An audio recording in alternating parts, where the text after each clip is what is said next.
All right, great. I'm going to go ahead and get us rolling. We're going to keep adding in a few more people as we go, but want to make sure we start in a prompt fashion. Thanks for joining us. Most of you, I believe I know, I'm Debbie Brown with Colorado Business Roundtable. And today we've invited the Cornerstone team to give us a briefing, navigating Colorado's state budget process. So this is an important issue, of course, to the employers that we represent from academia, business, community, and government. What happens at the state level in terms of budget priorities, the governor's priorities certainly affects many of the people who are hopping on today's call. I want to let you know that we are videotaping the call. If you, we are only showing the speaker view, so you won't be on unless you're speaking. We also want this to be really interactive. If you have specific questions along the way during the presentation, feel free to put them in the chat. That's probably the most effective. You'll have a chance to ask it if you choose as well. But that way we can make sure that your questions or any feedback that you want to give are considered and prioritized. So again, I want to thank the Cornerstone team for being on today. And I'm going to go ahead and turn it over now to Kara Van Stralen, who's a principal with Cornerstone. She's been a tremendous asset to us at Colorado Business Roundtable in terms of helping us with our own policy priorities and also on some grant work that we do, and is just a dynamo. So Kara, I'm going to turn it over to you to introduce your team and to kick us off today. Thanks. Thank you so much for being here. Thank you, Debbie, and good to see so many familiar faces and names on the screen. Thanks for joining us. As many of you know, I'm really lucky and grateful to get to work with the Colorado Business Roundtable and with Debbie on a number of issues that you guys are covering, and I'm excited to be here and have Megan share her presentation. I was just going to give a little bit of background about our firm in case folks are interested in learning more. You can reach out to us, but Cornerstone was started over 20 years ago in Washington, D.C. It was kind of this group of lobbyists who were tired of the dog eat dog mentality in DC of kind of eat what you kill type of thing. So they came together and formed Cornerstone, which the whole premise behind our firm is we take the team approach to everything we do.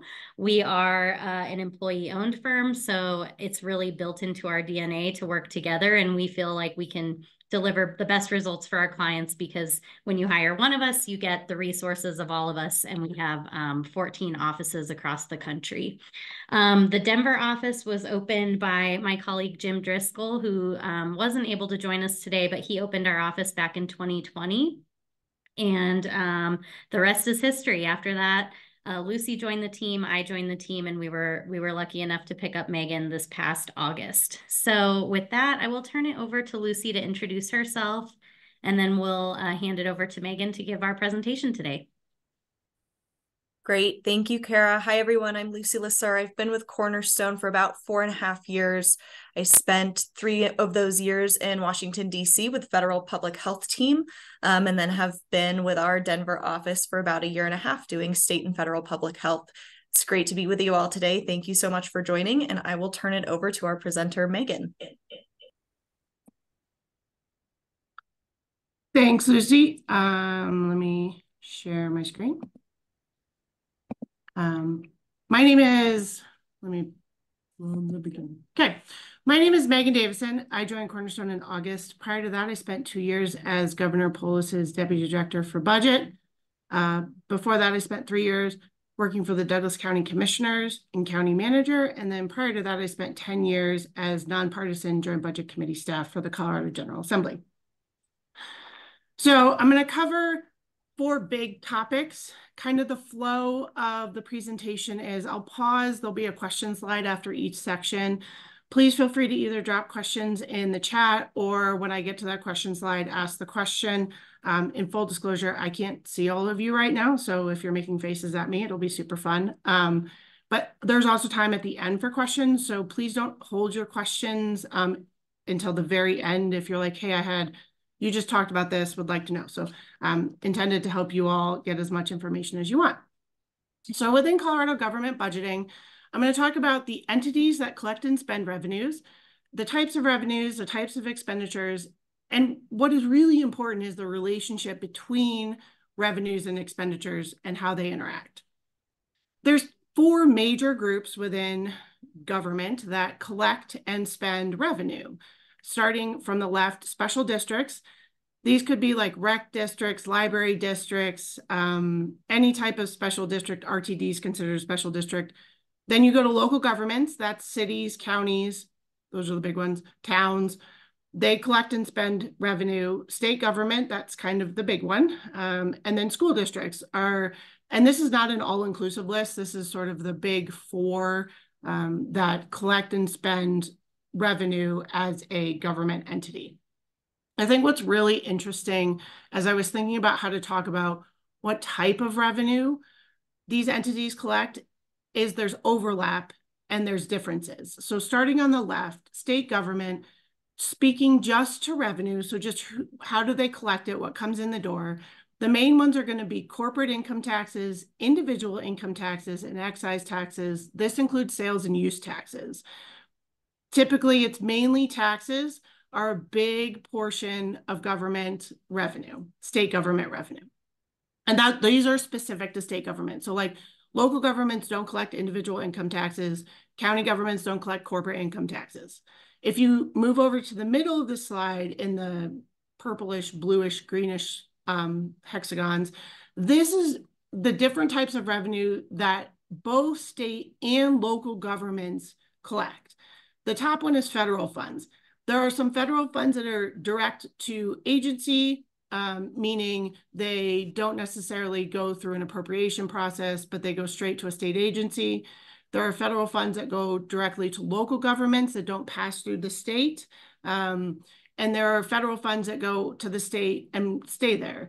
Some examples of those can be, think of like UI funds, unemployment insurance, those sort of when the government decided to help the states out would go to the state, then go out to employers. There's some federal funds that go to the state and then go to employers, or sorry, go to local governments. So federal funds are both collected at the state and the local level. Fees can be lots of different things in Colorado. There's always the tax versus fee question. Fees are collected by both state and local governments. Transfers, this one's a little bit interesting and it goes, and I'll talk about it a little bit more when I talk about the relationship between revenues and expenditures. But transfers are either money comes in from fees and then gets transferred over to another fund, but it's considered revenue in the second fund, or fees or general fund is collected by the state. So say individual income taxes, which is part of the general fund, are collected by the state and then, transferred or granted to a local government. And then settlement funds, these are unique in each situation. Some of the bigger settlement funds that have come in that can both hit state and local governments. Think of the more recent one as opioid settlement funds. We have the tobacco master settlement funds. There were settlement funds from the Volkswagen settlement. So settlement funds are a little bit different than any of these other sources, and they are typically counted differently under the purposes of revenue calculations and limits. And then the far right side is revenue types that are specific to local governments and school districts, and that's property taxes. The state doesn't collect property taxes. So I think it's when people talk about revenues in state government and local government, I thought it would be really helpful to understand that at times there are revenue sources which are, similar in both state and local. There are different types of revenue sources that are specific only to state or only to local governments and school districts. I'm going to talk about expenditures. This is going to be a little bit more focused at the state level, but there are similarities to local governments. So the first one is appropriations. There's multiple different types of appropriations. Appropriations are made by the Colorado General Assembly. There's annual appropriations. Those are every year starting on July 1. Department X can spend $10 to do, lawn mowing for their unicorn pasture. There's informational appropriations. What that means is the dollar amount that the General Assembly says you can spend, the department is not limited by that amount. This is typically federal dollars. Think WIC is a good example of the Department of Public Health and Environment estimates they'll get, $90 million for WIC. But if they get $91 million, they don't need to come back and ask the General Assembly for more spending authority. There's continuous appropriations. A good example of this would actually be something like the Housing Development Grant Fund.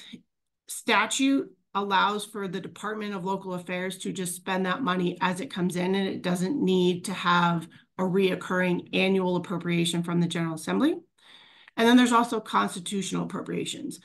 These are appropriations in which the Constitution says, you know, the General Assembly shall, or the state shall reimburse local governments for, typically it's local governments for a certain expense. I have a couple examples on the next page. So those are appropriations. That typically occurs during the 120 days of the General Assembly when they're in session. The majority of appropriations do live in the long bill. Over the past couple of years, especially with the influx of federal stimulus dollars, usually there's about 100 bills that carry an appropriation independent of the long bill. In the past couple of years, it's been almost 200. So pretty big upswing. Typical years, as folks like to say, i.e. likely not the past two, would be about 100 bills carry an appropriations clause. Another type of expenditure is transfers. The first one I have here is off the top. I have an example of this one. If folks are either from local governments or understand the Highway Users Tax Fund, there are certain instances in statute where it says of the money that comes in, the first 6% shall go to X, or the first 10% shall go to X. So transfers are typically off the top, usually in statute, and says you shall do X, Y, or Z.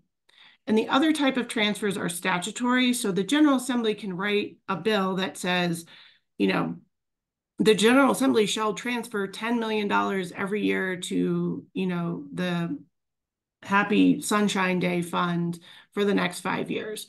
So transfers they're an expenditure in terms of revenue has come in the door, and then we're going to spend that revenue in a certain way. Typically transfers then have to have an associated appropriation. So if we transfer money to a fund, then it has to be spent. Another type of expenditure is rebates and refunds. The big one in Colorado is the Tabor refund. That is considered an expenditure in terms of as revenue comes in, what are we spending it on? The Tabor refund is an expenditure, as well as local government rebates. Those can be similar to or slightly different than the constitutional. The most recent local government rebate that you could call it would be the local government property tax backfill that was passed during special session. That would be considered a rebate refund. Another type of expenditure is tax credits. You might say, well, that they're not actually spending money. In terms of how the state budgets, a tax credit is considered an expenditure of revenue. So you have individual tax credits. Probably the one that's sort of made more press recently is the individual earned income tax credit or the child care tax credit, but there's also business tax credits that are considered expenditures as well. And the last one, which is pretty unique to Colorado, is this idea of reserves. And there could be a pretty good conversation about, is a reserve an actual expenditure? In terms of seeing how revenue is allocated and expended by the General Assembly, I included reserves here because it means that the General Assembly has to budget for these reserves. So there's a constitutional reserve, there's statutory reserve of general fund, and then there's also cash funds have reserves in them. Couple of examples. I'm not going to walk through all of these. I'll just highlight a couple. Appropriations, what you can see is like employee costs are annual appropriations for the most part. Transfers can be capital construction funding is actually a transfer. So every year the General Assembly says, we're going to spend, I'm going to pick a number, $200 million on 15 capital projects. They actually transfer the money into the capital construction fund and then appropriate it out of the capital construction fund. So that's a transfer in terms of how you account for the expenditure portion. And then it also sort of highlights what I'll talk about in a minute, which is the idea that revenue can become expenditures, can become revenue, can then become expenditures again. I already talked about some rebates and refunds. A couple of tax credits you can see is like the child care tax credit, as well as the job growth incentive tax credit. And then for the reserves, there's actually three main ones in Colorado. There's the Tabor Reserve, which is a constitutional requirement that the General Assembly hold 3% of general fund revenue every year as part of the Tabor Reserve. There's the statutory reserve, that's 15%. That can be changed by a bill run by the General Assembly. And then within statute is this thing called cash fund reserves. Most cash funds are limited to a 16.5% reserve. It's supposedly about 2.5 months of revenue that they're allowed to keep in their funds. Those are all different types of expenditures that the state, these are primarily state, but there is some nexus to local governments, account for as they determine how to spend all of their revenues. So as I just said, there's instances where you can have a fund source or a revenue source that becomes an expenditure. So think the capital construction transfer. The general fund comes in, say that's income tax or corporate income tax. Then it is counted as an expenditure as a transfer to the capital construction fund, which is then counted as a revenue in the capital construction fund. And then the appropriation for each of the projects is considered expenditure. It's also true at the local level where revenue, say general fund, comes into the state appropriates money for county program A. That appropriation is then granted out to, say, county program A, which county program A would count as a revenue, and then they expend it. So there's a little bit of a cycle and at times sort of double counting of revenues. It's not always independent, but sometimes it is. So in thinking about the idea of revenue and expenditures, this idea of a direct revenue relationship versus an indirect revenue and expenditure relationship. So a direct revenue and expenditure relationship is quite literally revenue into the fund determines how much money is available to spend. An indirect revenue expenditure relationship is where the money available for expenditure is more than just what is the revenue that comes into the fund. And you might be like, well, what are some examples? I got a couple. So the state share of school funding is considered, is something that I would consider an indirect relationship. And the reason for that is the revenue side, so we'll talk about the revenue side first, is revenue for school funding is primarily from local property taxes and from the state. So general fund typically and the state education fund. Expenditures are not dependent on how much revenue comes in. Expenditures are based on how many students are in the classroom, what is the property value, are there mill levies, and what is the inflation rate. So what you see here is an example of how the expenditures for the state share of school funding is not necessarily tied to how much money the state has to spend. It's tied to a number of different factors that then the state share, paid typically from general fund and state education fund, is an indirect relationship to what it actually costs, because these other factors, number of students, property values, mill levies, determine the first piece of it, and then the state comes in and says, how much do we owe? An example of a direct relationship is highway user tax fund funding. This fund receives revenue from motor vehicle fees, taxes, registration fees, those type of things. And the distributions are in statute, and they're completely determined by how much revenue comes in the door. So there's not a secondary of how many cars are on the road, or how many streets do you have in your county. There's no secondary piece that determines the distribution. It's literally revenue comes in, how much revenue determines how much each of the folks that get a portion of the distribution receive. Hey, Megan, and yeah, a question on that, and sorry to jump in, but no, all good. This is kind of I work for a bank, so I will call this a stupid banker question. If I just look at that on the expenditures on a per pupil basis, based on what's going on in the state right now in terms of increased property valuations, I know mill levies haven't been set yet, but what we're hearing is mill levies are likely not change, and then inflation. Those are three factors that have grown exponentially over the last couple of years. So am I right to interpret then that the school funding should increase dramatically relative to those factors that are contributing to the revenue pool? So school funding is an interesting one. So the per pupil rate is based on Amendment 23, which requires it to grow by, I believe, in just inflation. And so let's say this year we spend $100, next year we spend 105. That's so the per pupil rate is sort of a calculation independent of everything else. The piece where it changes, so if inflation is really high, in the past couple of years where the Denver inflation was like 8%, the funding for schools had to increase by 8%. In years where our inflation rate, and inflation is really important when it comes to Colorado state budgeting, when the years where inflation is like 3 or 4%, the per pupil funding amount as calculated in accordance with Amendment 23 only has to increase by that percentage. So to your question, the answer is it's actually the mix of funds. So school funding, the state share of school funding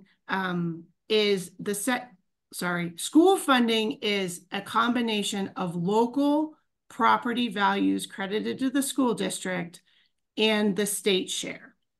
So the relationship between the two that's what changes each year. So a couple days ago, in my favorite pastime, sitting at the Joint Budget Committee, you're exactly right in terms of as local property values increase and therefore the revenue to the school district increases, the state share should drop. And that's the balance that the General Assembly is trying to find is how do we ensure that the state funding for schools is on par with what we need it to be and what happens if we increase the state share. Does that answer your question? It does. Thank you very much. I know this is incredibly complicated, so I appreciate the details. Yeah, for sure. Okay, so I just talked about direct and indirect relationships. I also want to talk a little bit about this idea of mandatory versus discretionary appropriations. And what I will say is that it's completely fluid. So I give you two examples here, and then I'm going to give you on the next slide an example where these can just kind of intermix and change each column. So a mandatory appropriation is an expenditure that the General Assembly must appropriate based on current law. And the key words there are based on current law. A discretionary appropriation is an expenditure the General Assembly decides to make based on a policy decision, proposed legislation, or state needs. And the key for Colorado budgeting is what is in current law. So I have a whole bunch of examples. Sorry, it's a really busy slide. The thing that I would focus on first is the idea that expenditures can change from each of these columns in most instances. So if you say, well, Megan, funding for facility schools, so that's the fourth bullet down under mandatory expenditures. Why did you put that under mandatory expenditures? The key is based on current law. So last year, the General Assembly passed a bill that mandated a funding increase for facility schools. So that means that as the General Assembly writes the long bill, they have to write it based on current law. And current law says you have to fund facility schools at, I'm going to make this one up, 3% more than we funded it last year. So that would be a mandatory expenditure. Now, if you then, as the General Assembly, wanted to run a bill that said, we don't want to fund facility schools at 3% each year, we only want to fund it at 1%, you can change it in the discretionary side, but you'd have to run a bill. So a mandatory expenditure is based on current law. Funding for Medicaid long-term services and supports, that is if we say we're going to spend $10, we pull down $10, we're serving those people. You could make a policy decision to then stop serving those people. Unlikely to make, but it's a policy decision that would move this from a mandatory to a discretionary. Another example would be funding for local public health agencies. There's a statute that says, the state has to pay up to $1.50, I believe. It may have changed since I had the Department of Public Health and Environment, per pupil for every local public health agency.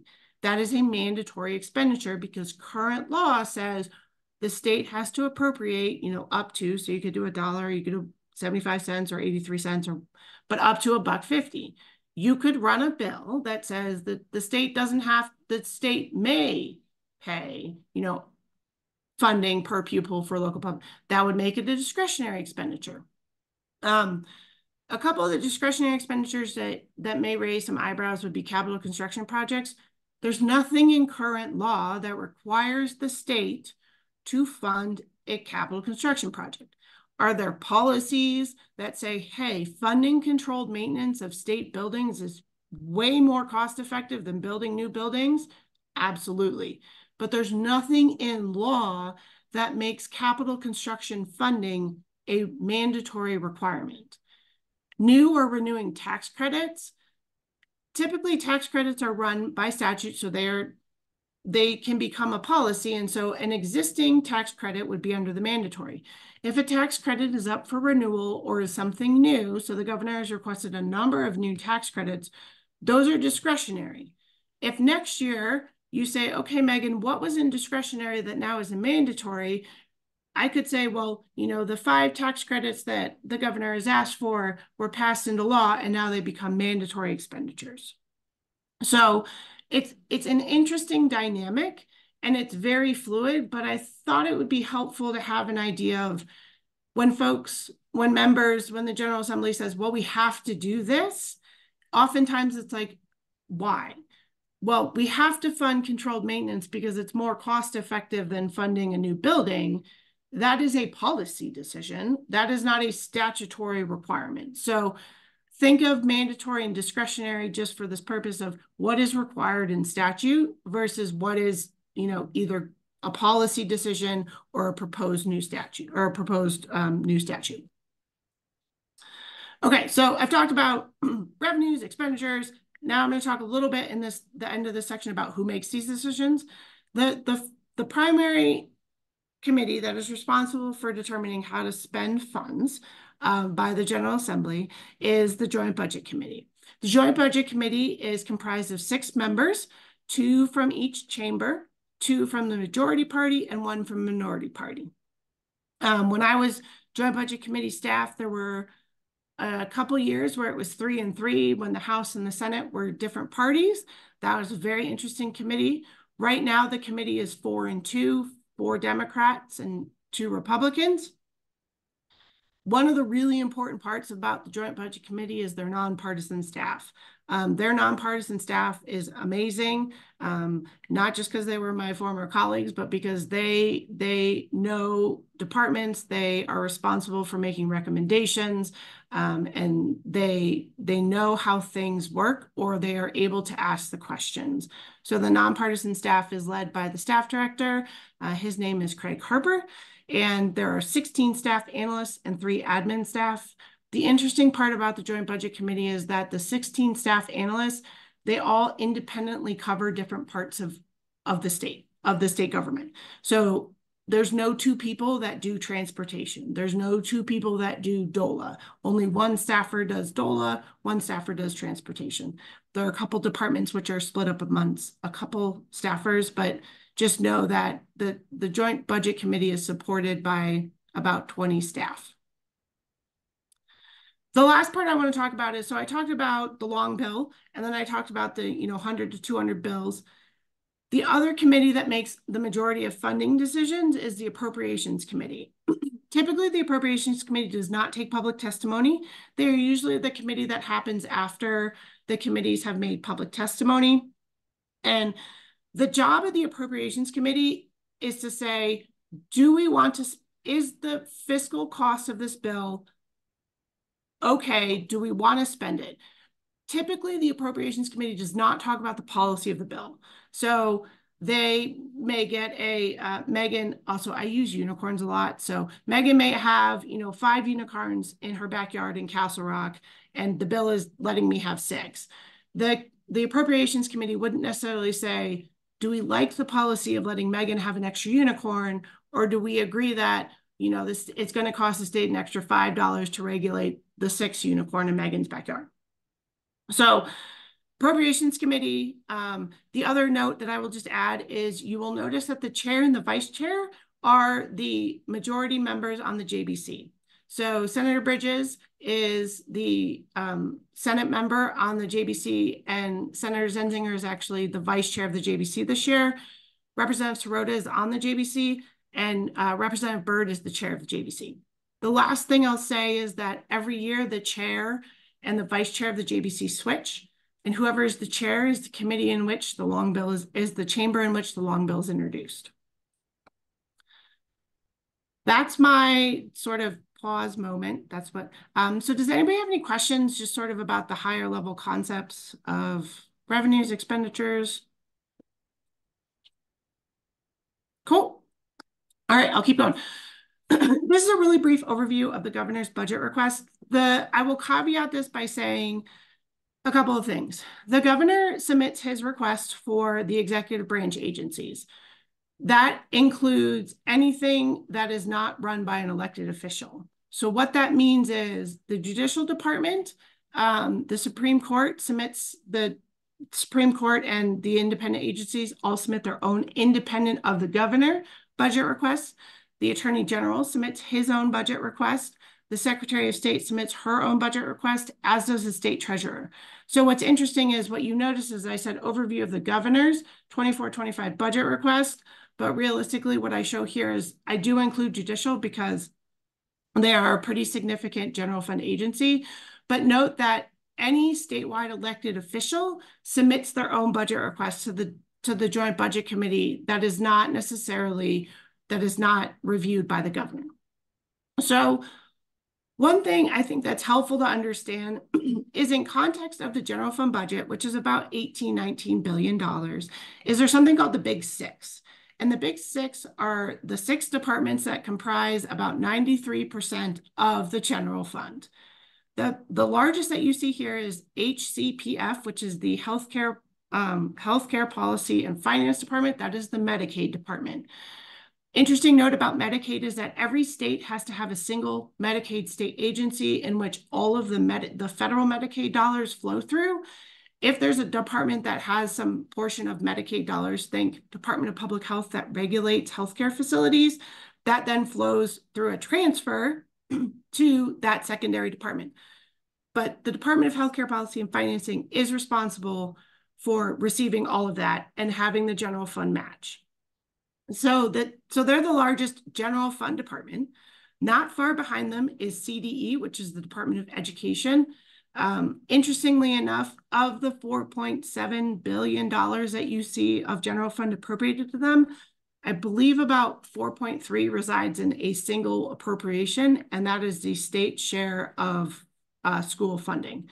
So within the whole department, there is one line which houses the majority of their general fund, and that is the state share of school funding. The next largest department is DHE, which is the Department of Higher Education. The majority of that general fund is the state share. It's not really state share, but it's the state funding for higher education institutions. So CU, CSU, that's where the bulk of that funding resides. DHS is the Department of Human Services. That is a very large department, and there's not a single line or purpose for which this 1.3 billion resides. They do everything from county administration to they run the behavioral health, the mental health institutes at Fort Logan and Pueblo. They do the Division of Youth Services. So that general fund is broken up amongst the multiple programs that the department runs. DOC is the Department of Corrections. The bulk of that funding is for the administration of the state correctional facilities. And then the one that is not an executive branch agency, but is considered a Big Six because they have a lot of general funds, is actually the Judicial Department. That does not include the Department of Law. So the Attorney General's office is independent from the Judicial Department. What's really interesting, I think, just in this graph is all other agencies. So I believe there are 23 executive branch and then the independent agencies, is all of those other agencies only make up 1.7 billion. So in years in past, when either, the General Assembly had to cut or revenue was short, you may have heard, well, we have to look at, education or higher ed or human services, because what you can see from this graph is that the bulk of the general fund resides in those departments. Most of Medicaid is not a discretionary appropriation. most of education is not a discretionary appropriation, but then we could have a conversation about the budget stabilization factor. So typically what happens is the brunt of general fund reductions in the past happen in higher education or human services, because that's where a lot of the general fund lives, and that's where the General Assembly has more discretion. I'm just going to be really brief on this one. I know y'all probably have heard lots of things about the governor's notable asks. Things for me that are interesting that I thought I would share with you all is the number of tax credits. The budget has about 13 tax credits, totaling over $223 million. That's a significant number of tax credits. When I was at OSPB, we had very few tax credits, maybe 6, maybe 5. Tax credits are hard because they're not 1 year. Typically, they're multi-year, which means you have to plan out over a number of years how much a tax credit will reduce available revenue. The other really interesting thing, when I go back to the mandatory versus discretionary expenditures, is the number of requests that require statutory change. So any request that requires a statutory change, the way I like to describe it is the long bill, you can only change numbers. So if I have an appropriation for feeding my unicorns that is $5 and I want to add an extra $1, I can do that in the long bill. If I want to change what I feed my unicorns, but statute says I can only feed them hay, but I want to feed them grass and hay, I need to change the words. Anything that requires a change to words has to happen in a separate bill. You cannot, the General Assembly cannot make substantive law changes, i.e. changes to words, in the long bill. So what is interesting here is the significant volume of requests that require a statutory change, which means there's at least 84 bills if the Joint Budget Committee were to approve every request the governor sent, that then would require a bill. The other thing I would note is that the Joint Budget Committee doesn't have a bill limit. So most members can introduce 5 bills. If it is a Joint Budget Committee bill, they can introduce as many bills as they want. But the question is, does the Joint Budget Committee really want to run 84 bills? Just the volume and the workload is pretty significant. So those two kind of notable asks within the governor's budget are interesting and will be interesting to watch play out as the committee makes budget decisions. So speaking about as the committee makes budget decisions, what are some of the things to watch? I highlighted 4 here. Pretty simply, how does the committee handle and supplemental requests or mid-year adjustments, which have a next year impact? So the state fiscal year runs July 1 to June 30th. Right now, the committee is considering requests from the governor and non-executive branch agencies for mid-year requests. At times, those requests will say, we asked to start this program on July 1, but we really want to start it sooner. The committee has been, over the past couple of years, pretty hesitant to make decisions in the current year, so 23-24, that would have basically bind them to make a decision next year. So question is, how does the committee handle those?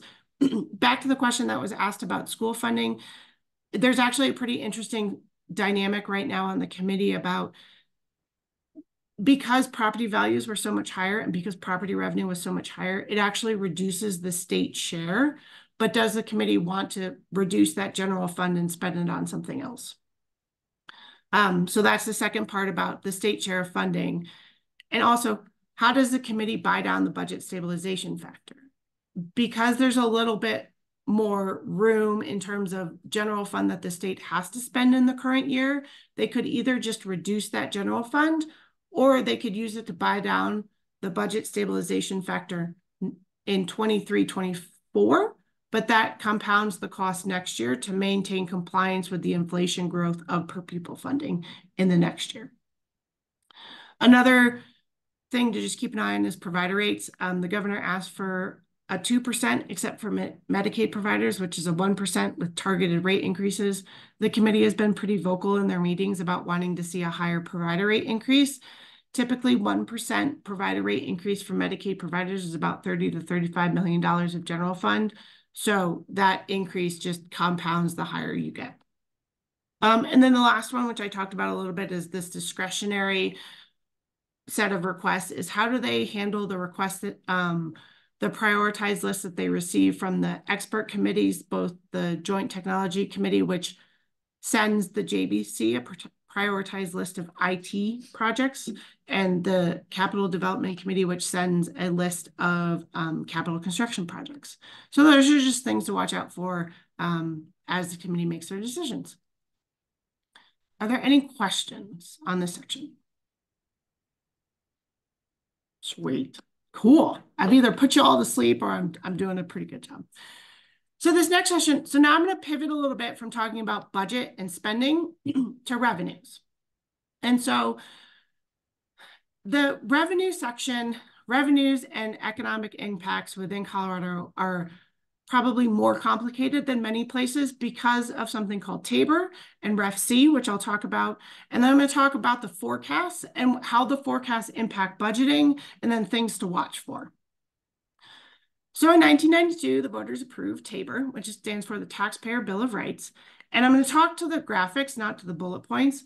If you look at the graphic on the left, so what happens and this is very simplified, Tabor calculations is you take your prior year revenue limit. So if you see the current fiscal year prior year revenue limit, and then to calculate how much revenue the state can retain. So Tabor revenue limit is not about how much the state collects. It's about how much the state can retain. So the state could collect $10, but Tabor then says you can only keep $8. So the difference between what you can keep and what you've collected is the Tabor refund. So what I'm talking about here is how does Tabor dictate how the state calculates how much they can keep each year? So the way it works is you take your prior year limit, which then becomes your base, and then you add in that little brown bar, which is inflation plus population. So ironically, when the state's inflation was really high, that brown bar was much bigger in the past couple of years. And then in years where it is more normal, right, that brown bar is about 4%. And then the purple bar is any voter approved changes. Those are pretty rare, but I will talk about one in a second. That's how the Tabor calculation works. Within Tabor, there's something called the ratchet effect. And what the ratchet effect is, if you look at the illustration on the right, that lighter blue box on top of the dark blue box is current year, your prior year limit is that dark blue box. But then say you hit a recession or, Megan stops buying unicorns and revenue goes down. So now you only collect the light blue box. That light blue box becomes next year's base. And then you add in the brown and the purple. What you see in the illustration on the right is that greenish, blue, sea green box is the Tabor cap reduction. So what that means is there's a ratchet effect if the state doesn't collect revenue up to the limit. It ratchets down forever how much you can collect and how much the Tabor revenue limit grows. This happened. And so what they did was they put on the ballot something called Referendum C in 2025. And instead of walking you through a slide with lots of words on it, I'm going to talk to you on this graph. What Referendum C did was it said, we're going to actually give you a timeout. So what you can see on this graph is from like 05 to 10, 11 is that dotted line. And you see Referendum C 5-year timeout period. What it meant was the state can retain any revenue it collects, but then we hit a recession so that, right, the Referendum C timeout didn't quite grow as much as they had projected in the Blue Book. And then what it said is starting in 10-11, your new Tabor cap as amended by Referendum C is now that light brown bar. So what it did was it was a voter approved initiative, which Tabor allows for, that increased the Tabor limit base to now what is called the Ref C cap or Referendum C cap. And so what you can see in this graphic is that if Referendum C had not passed, the Tabor limit base would be that black line and the state would be having to budget to the black line. Because the voters approved the Referendum C cap, the state was able to retain up to the brown line and not have to issue Tabor refunds. And then what you see, especially as you get to 21, 22, is that bright green, which I'll talk about in a second, is that Tabor refund or the amount over the referendum C cap. So the Tabor limit and the referendum C cap are about revenue and how much the state can retain. So speaking to the brown bars, the interesting thing about Tabor is that it doesn't necessarily dictate exactly how the state has to refund Tabor refunds. That was very redundant. Pay out Tabor refunds. What you can see is that in the past couple of years, the General Assembly has decided to enact a statute that says we're going to issue the same dollar amount for every taxpayer, regardless of your income. In prior years, it's a sales tax refund. Some years it's been the income tax refund. What is interesting, I'm going to go back a slide, is that part of this green can be tax credits. So if you issue a tax credit, it can then be considered part of the Tabor refund. So in years where the revenue is in excess of the referendum C cap, tax credits don't cost the General Assembly general fund because it just reduces the it reduces the revenue subject to Tabor. In years where the general fund revenue is below the referendum C cap, tax credits cost general fund. So that's why there are so many tax credits in this budget, is because the economists are projecting that the revenue is in excess of the referendum C cap, and therefore tax credits don't have an impact on the General Assembly's ability to expend general fund. The other thing I just wanted to highlight really quick is, and I didn't go into the super deep weeds about general fund cash funds, federal funds, but what I think is really important to understand is in any year where that green bar appears on that graphic, cash funds are general fund dollars. So I talked about general fund subject to Tabor, all general fund is subject to Tabor, but there's something called like revenue subject to Tabor. And I love this graphic. It was produced by Ledge Council, and it's one of my favorite when trying to talk about Tabor, because most cash funds are considered Tabor revenue. So they're counted for in that dollar amount to get to the referendum C cap. The interesting part, though, is cash funds cannot be used to pay the Tabor refund. So what I think this graphic does a great job at is showing that, like, if you have a bucket and it's your Tabor refund bucket, and your spout is the line at which you hit your Tabor limit, cash funds actually sink to the bottom, and then they push up general fund. And what that means is that the more cash funds you collect, the less general fund you have if you're at the limit of the spout, because they become Tabor refunds. So what you'll see, especially during this session, is all of a sudden there's a lot more focus on how much cash funds are we generating, or are there cash funds, right, that we can pull out of calculating for Tabor, or why does this cash fund count under Tabor? Because think of the spout, and if you reduce the amount of cash funds that are subject to Tabor, that gives you more general fund. So that's the interesting dynamic, and that's the dynamic that happened when they passed Senate Bill 17267, which dealt with the hospital provider fee and basically said that fee isn't subject to Tabor.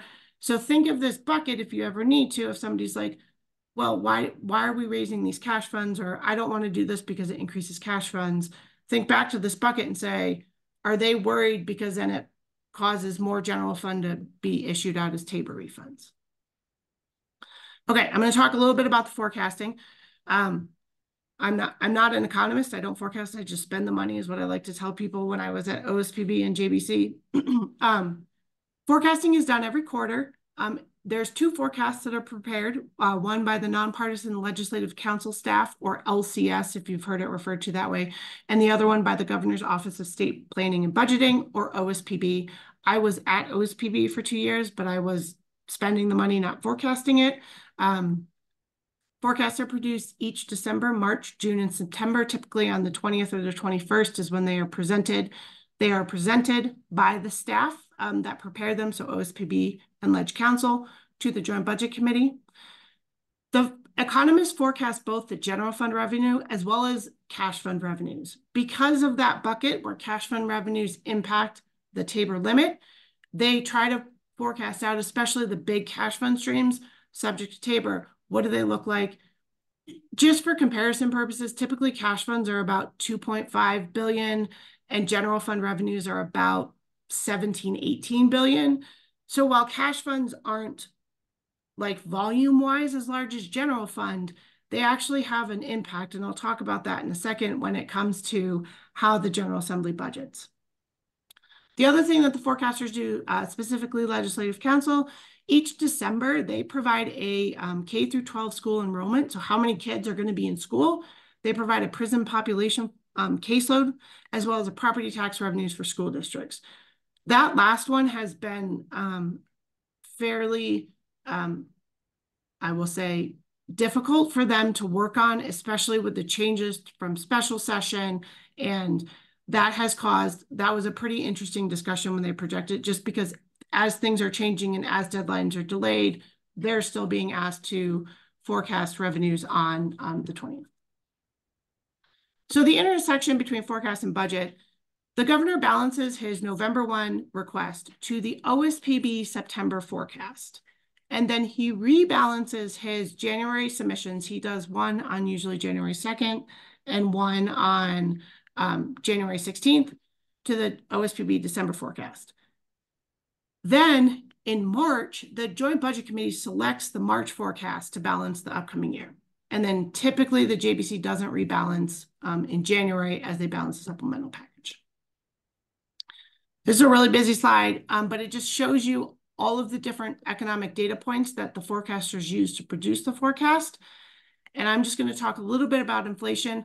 Because the way that Tabor is tied and Amendment 23 is tied, inflation is actually one of the key indicators as it comes to budgeting. It determines what the Tabor limit's going to be or the ref C cap's going to be. It determines what the Amendment 23 requirements are going to be.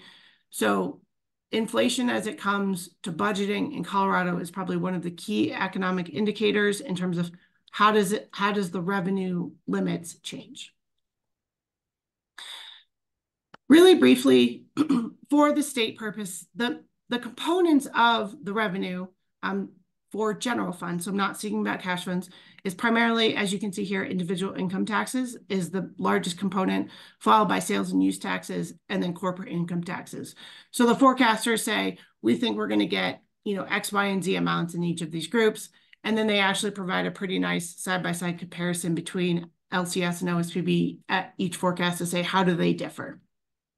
A couple of the just significant differences as it comes to budgeting and forecasting is this cash fund revenue. So if you think back to the Tabor bucket, Legislative Council is forecasting more cash funds, which means less general fund to spend. So if you choose to listen to the Joint Budget Committee as they go to balance in March, you might hear them talk about the more conservative forecast, but then ask yourself, well, are they more conservative because they're forecasting less cash funds or because they're forecasting less general fund? Less cash funds actually is less conservative because it means you keep more general fund. It's that indirect relationship as the bucket level cash fund level changes. And then the other one is the Tabor in excess of the ref C cap. Legislative Council is forecasting more revenue subject to Tabor in both years than OSPB. Things to watch really briefly. How did the cash fund forecast change in March? They were pretty divergent when the committee had to select forecast last March.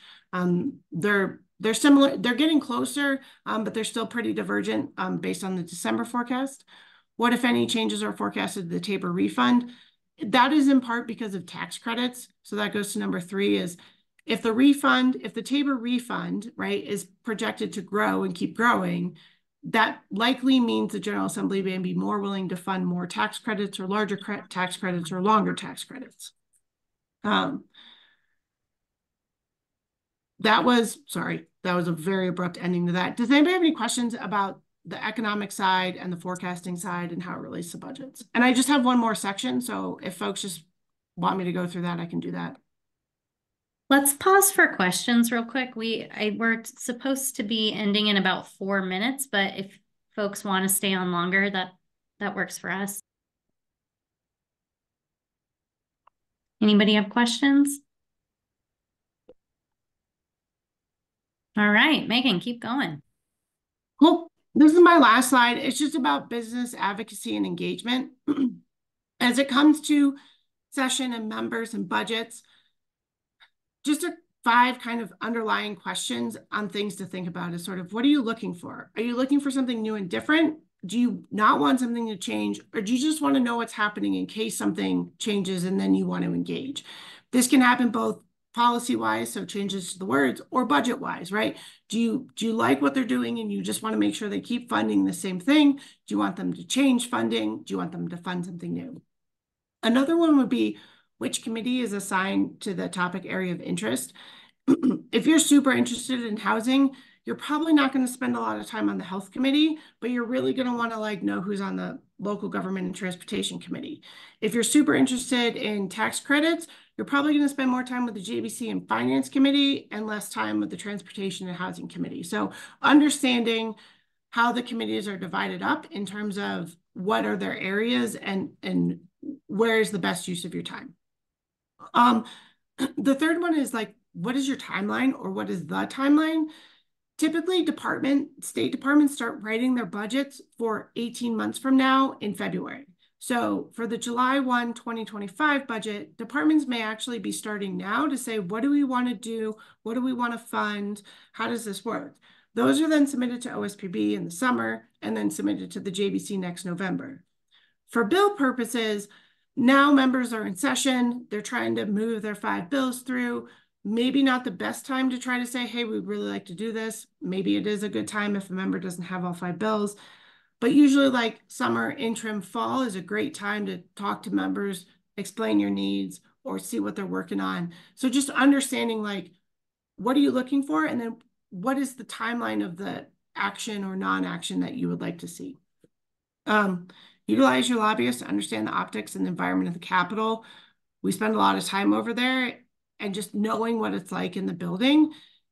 I know everybody can watch it online. You just don't always know like what's happening sort of in the area that's not on the camera, or why isn't somebody talking at the podium.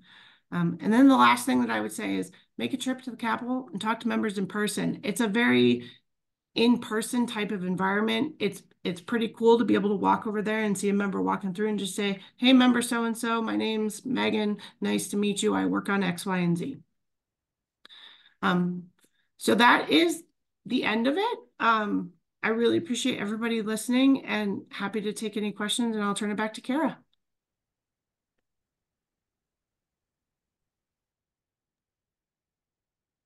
Any questions from the group? You can drop them in the chat or raise your hand.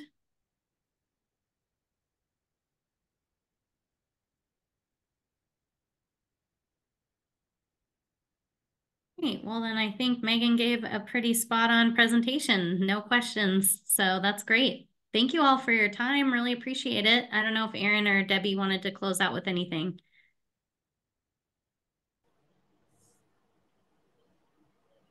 We're good. Thank you all for joining. This was very informative. Megan, you know your stuff, and I appreciate that you know this so that all of us don't have to know every detail. So thank you for your time. And yeah, thank you to all the cohort partners who joined. Hopefully this was informative to you. I think we're planning to do a couple more of these throughout the year that are just really informational and educational for you. So please give us feedback. And if there's, more info that you want or a connection to Cornerstone, feel free to reach out to Debbie or I. We're happy to make that connection for you. So thank you and have a good day.